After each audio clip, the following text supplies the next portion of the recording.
بسم الله الرحمن الرحيم الحمد لله والصلاة والسلام على رسول الله وعلى آله وصحبه ومن تمسك بهديهم أما بعد. الكبيرة التاسعة وثلاثون اللعان. Major sin number 39, after we mentioned about spying. 38, eavesdropping on people's conversations, tapping people's personal messages and things like this. It's a major sin that many people underestimate, overlook. Many people are just totally ignorant of it. They don't even know that it's a major sin. They may not know it's even haram, let alone a major sin, a means of destroying their souls, a major punishment in the hereafter. He says, number 39, al-la'an. Al-la'an is a person who constantly swears and insults. He who abuses people verbally. The one who has a very bad temper, a very bad anger problem, no type of shyness or control of his or her tongue. And whenever something happens or something goes wrong, or if it doesn't go wrong, but in most cases, when a person's blood begins to boil, they get angry, they curse, they swear, they insult, and they spit obscenities. They say all types of slander, all types of curse words, all types of profanities. This is a major sin according to the author. Hadith number 249. قال النبي صلى الله عليه وسلم لعن المؤمن كقتله متفق عليه. وقال صلى الله عليه وسلم سباب المسلم فسوق وقتاله كفر. وقال عليه الصلاة والسلام لا تلعنوا بلعنة الله ولا بغضب الله ولا بالنار. صححه الترمذي.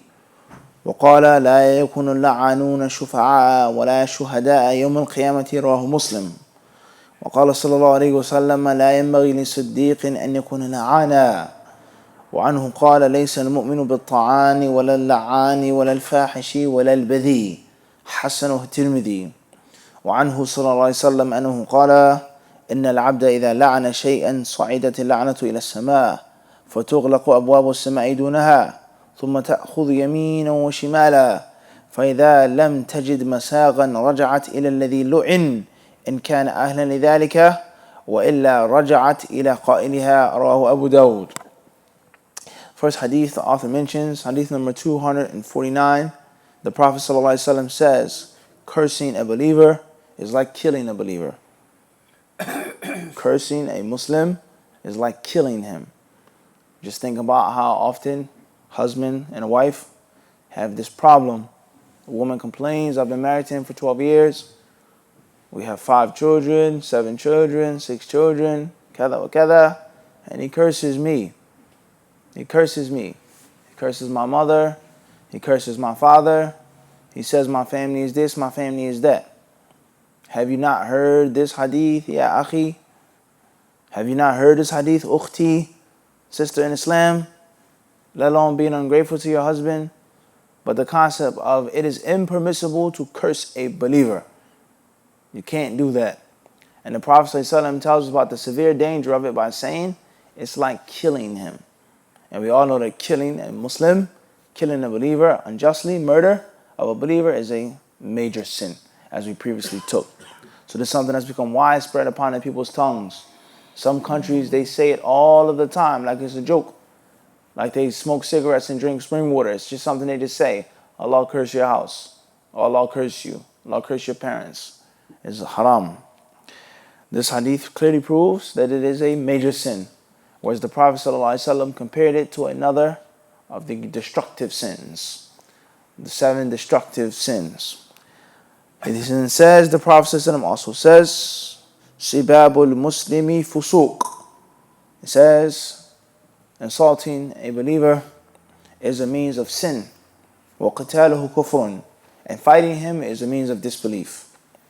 The Prophet ﷺ also says, لَا تُلَعِنُوا بِلَعْنَةِ اللَّهِ. Do not curse each other. Do not bring upon each other Allah's curse. Do not invoke Allah's curse upon each other. Nor Allah's anger, nor the fire. And the hadith is made sahih by Imam at-Tirmidhi rahimahullah. Next hadith states that the Prophet ﷺ said, those who constantly swear and curse will not be interceders on the day of judgment, or intercessors. They will not intercede. وَلَا شُهَدَاء, nor will they be witnesses. On the day of judgment, two things they will not get. Two virtuous acts they will not be allowed to perform. The first is to intercede, and the second is to be or bear witness, to testify. The Prophet ﷺ also says, it is unnecessary for a Siddiq to be one who also makes la'an. All the time he makes la'an, curses and swears. The Prophet ﷺ also said, the believer is not a ta'an. He's not a person who constantly stabs and pokes people. He's not a person who constantly curses and swears against people. He is not obscene, nor does he speak vanity, nor does he curse and swear. Very important hadith here. Many people, from the day they wake up in the morning until whenever they go to sleep, only Allah knows, they constantly have to make a ta'an of someone. Many people, if they don't have a class in which someone is being attacked, not a kafir, a mushrik, a mu'min, a believer, a Muslim, if the person is not attacked one way or another, then they look at the class as being incomplete. I have to talk about somebody at least once a class. Somebody has to get thrown into the rice mill, at least one person. And if I don't, then my class is not a true class. It's very unfortunate. I have to swear, I have to curse, I have to make ta'an of somebody. That's my mission. And the shaitan has these people so tricked, so fooled, so duped, that they think they're getting closer to Allah subhanahu wa ta'ala. How are you getting closer to Allah? By making ta'an of people. Who are you to make ta'an of someone? Are you Imam Ahmed? Imam Ibn Ma'in? Are you these ulama of hadith? Do you come close to them? Are you comparable to their knowledge, to their ilm, to their piety, to their righteousness? To talk about people? That's first and foremost. Second of all, what would you do if someone make ta'an of you? Someone begin to speak about you and slander you and refute you. The first thing you would do is cower. You run and you hide in a corner. Stop talking about me. Why are you talking about me? Why are you talking about the brothers? Why are you talking about the Salafis? Why are you finding fault in the Salafis? Why are you talking about our noble brothers? Our noble brothers. Our noble brothers. It's the very first thing they do when you make ta'an of them and you show them their mistakes and their problems, the skeletons they have in their closets, whether it's ilm or dunya. But when they have the offensive and they have the knife and the dagger in their hands, what do? They poke people like ta'an, ta'an, ta'an. This mistake, that mistake, this mistake, that mistake. He said this, fulan, fulan, fulan, fulan, fulan.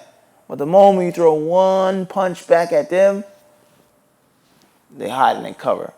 This obviously proves one thing, is that their ta'an of people is not for Allah subhanahu wa ta'ala. It's not what? It's not for Allah. And if it was for Allah, then they wouldn't mind nobody criticizing them. Because what goes around comes around. You have the right to criticize and I have the right to criticize. But if I'm the only one who monopolizes this criticism, refuting people, and the moment you do it to me, it's the whole entire dunya stands up and the qiyamah is established, that proves that my ta'an was not what? Lillah. Because if it's for Allah subhanahu wa ta'ala, then it can't just be for me or us. Make sense or not? So it's a very important point for us to comprehend, not to allow the shaitan to trick you, making ta'an of believers and calling it refutations in the deen. You have to be careful. The Prophet ﷺ says the mu'min is not a la'an. Swear, God, this, mother, bleep, bleep, bleep. It's not the believer. It's not the true believer. وَلَا الْفَحِشْ وَلَا الْبَذِي. Making jokes, lewd jokes, flirting, talking about women, talking about the opposite sex, talking about sex, talking about that, talking about this, here, she, flan, flana. That is not a believer. And if that's not the attributes of the believer, then how can a believer be around these type of people? How are you going to read those type of magazines? And what are in those magazines except for this? On the front cover of the magazine. So it's talking about sex, scandal, flan and flana. This actor, this actress, that's it. That's on the cover of the magazine. That's on the cover of the magazine. How can a Muslim woman read these magazines and have them in your home? How can you be around these people who just slander people and talk about women and sex all day long? Did you see her? Did you hear her? I heard. That cannot be your friend. That cannot be your companion. And if that person is your friend and companion, something is wrong with your iman. Something is wrong with your iman. The next hadith, he says that the Prophet ﷺ said, whenever the slave curses something or someone, then the la'na, the curse, ascends to the heavens. And the doors and the gates of the heavens are shut. They're locked. Then the curse tries to find a place to go to reach Allah. Yameenan wa shimalan. Says right and left. And if it has no place to go, no way of penetrating the heavens, then it comes back down to the one who was cursed. In kana ahlan lidhalika. If it's a true curse. If you really deserve, if I asked Allah to curse you, and you really deserve it, then it'll fall back down on you. And if not, it comes back upon me. It comes what? It comes back upon me. So it's very dangerous now. Make a curse upon someone you don't know, or it says shay'an, anything. It can be an animal. God damn. Right? Car. Hit the car. Damn it. God-forsaken thing. Such and such and such and such. And if it's not true, and if Allah didn't forsake that thing, that animal, or whatever that thing is, somebody's going to have a what? A serious problem. So this is very interesting for us to think about on a daily basis. This is practical Islam right here. Cursing and swearing. وقد عاب النبي صلى الله عليه وسلم التي لعنت ناقتها بأن سلبها إياها فقال عمران بن حسين وأبو برزة والحديث العمران قال بينما رسول الله صلى الله عليه وسلم في بعض أسفاره وامرأة من الأنصار على ناقة فضجرت فلعنتها فسمع ذلك رسول الله صلى الله عليه وسلم فقال خذوا ما عليها وادعوها فإنها ملعونة. He says here, and the Prophet عليه الصلاة والسلام, indeed, he condemned and he criticized and looked down upon the woman who cursed her she-camel. Cursed her she-camel. As narrated by two companions, Imran ibn Hussein, he says, one day the Messenger of Allah ﷺ was traveling, and it was a woman from the Ansar. There was a woman from the Ansar. And all of a sudden her camel just gave up. Dajirat. It lost energy. It wouldn't walk anymore. Wouldn't travel anymore. فَلَعَنَتْهَا. So she cursed the camel. Allah, such and such, you such and such, you such and such. The Messenger of Allah, he heard her saying that, and he says, take off the saddle, take off the reins and the muzzle, leave the camel be, for indeed it is cursed. It is cursed. He then says, قال عمران فكأني أنظر إليها الآن تمشي في الناس ما يعرض لها أحد راه مسلم. Imran ibn Hussein, he said, as if I continue to see the camel walking, no one would touch it or go near the camel. No one will touch it or go near the camel. Moving forward, he then says, ابن لهيعة عن أبي الأسود عن يحيى بن النضر عن أبي هريرة عن النبي صلى الله عليه وسلم أنه قال إن أربى الربا استطالة المرء في عرض أخيه المسلم. He says here, the last hadith of the chapter is reported by Ibn Lahi'ah from Abi al-Aswad, from Yahya ibn al-Nadr, from Abu Hurairah radiallahu anhu, that the Prophet ﷺ is quoted to have said that the worst type of riba, says, إن أربى الربا استطالة المرء في عرض أخيه المسلم. He says, is a believer or man, he says, استطالة المرء, is attacking, taking shots, and insulting the honor of a believer. Looking down upon a believer, talking about a believer, taking stabs at him, exposing him, trying to disgrace him, trying to dishonor him. He says this is the worst type of riba. And this hadith obviously has some ضعف in its isnad, but it shows that it's serious. How many people do this to their believing brothers for one reason or another. The honor of a Muslim. They make fun of people, laugh at Muslims, talk about Muslims. You look like this, you look like that. You're from here, you're from there, you're from this family, you're from this country, you're from this island, I'm from the other side, I'm from the north, I'm from the south, so I'm better than you. You do this, you do that, you so on and so forth. Very commonly practiced act that we have to be aware of. The honor of a what? Of a believer. It's not a small, simple, easy thing, even if it's a joke. And don't ever forget, as we say in our cliche, there's truth to what? In every joke. There's truth in every joke. Some brothers say, oh, I was just making a joke, Akhi. Don't get offended about people from Pakistan or Afghanistan. It was not, I'm just joking. I'm just making a joke about people who come from Guyana. It's just a joke, Akhi. Don't take it the wrong way. It's truth in what? Every joke.